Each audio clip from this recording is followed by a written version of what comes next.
ন্যাটোর সাথে ট্রাম্পের বৈঠক নিয়ে আলোচনার জন্য আমাদের সাথে এই মুহূর্তে যুক্ত হচ্ছেন আন্তর্জাতিক সম্পর্ক বিশ্লেষক ডক্টর আনিসুর রহমান। কথা বলবো তার সাথে।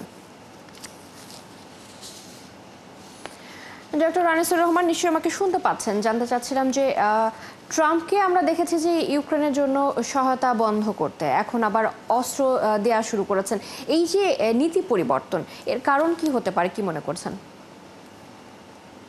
গতকাল ট্রাম্পের যে ঘোষণা, তিনি ইউক্রেনকে আপনার পেট্রিয়টিক সিস্টেম দিয়ে তিনি তাকে সহযোগিতা করবেন, এটি বিশ্ব রাজনীতিতে এক ধরনের টেনশন বাড়িয়ে দিচ্ছে।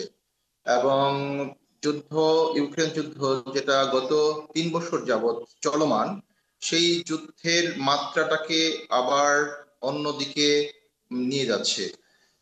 ধরুন, এখন ইউরোপে গ্রীষ্মকাল এবং সামারে রাশিয়া কিন্তু ইউক্রেনের উপর আক্রমণ বাড়িয়ে দিয়েছে, ইউক্রেনের আক্রমণ বাড়িয়েছে।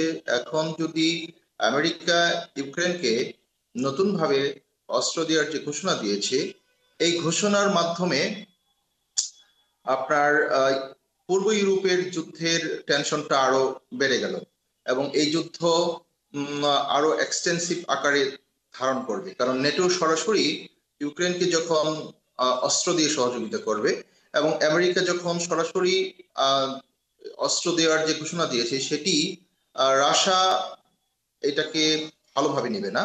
এবং রাশিয়া আপনার হলো যে এই যুদ্ধের মধ্যে তার সম্পৃক্ততা আরো বাড়াবে।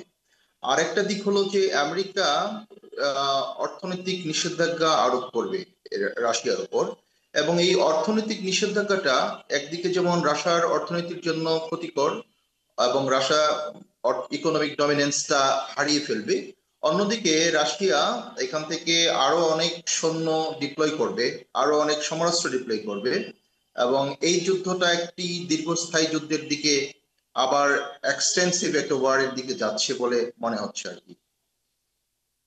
যে নিষেধাজ্ঞা দেওয়ার বিষয়ে, সেটার সাথে একটু যুক্ত করে জানতে চাই যে রাশিয়াকে ট্রাম্প যেসব হুমকি দিয়েছেন, তাতে কি আদৌ কাজ হবে? অর্থাৎ সত্যি এতে যুদ্ধ বন্ধ হওয়া কি সম্ভব? আপনার বিশ্লেষণ কি বলছেন? না, এটা আসলে আপনি তো দেখেন যে এরা দুইজনই হচ্ছে সুপার পাওয়ার। যদিও কোল্ড ওয়ারের বিষয়টা শেষ হয়েছে, কিন্তু তাদের যে রাজনৈতিক এবং মনস্তাত্ত্বিক দ্বন্দ্ব, রাশিয়া কিন্তু একটা লিগাসি বিলং করে। এই লিগাসিটা হচ্ছে রাশিয়ান এম্পায়ারের লিগাসি। এবং যে সমস্ত বিগ পাওয়ার আছে, এরা ইন্টারন্যাশনাল বিগ প্লেয়ার এরা, এবং এরা সবসময় যুদ্ধের মাধ্যমে তাদের ডমিনেন্সটা বিশ্ব রাজনীতিতে রাখতে চায়। তো রাশিয়া এই যুদ্ধ থেকে বের হয়ে আসবে না, কারণ তার লিগাসি অনেক বড়। তার যে সাম্রাজ্যের যে লিগাসি, এটা ধরে রাখার জন্য রাশিয়া এই যুদ্ধটাকে কন্টিনিউ করবে। অন্যদিকে আমেরিকা, মার্কিন প্রেসিডেন্ট ডোনাল্ড ট্রাম্প প্রথম দিকে যেই বলুক না কেন, আপনার আমেরিকা কিন্তু যুদ্ধ থেকে বের হয়ে আসবে না।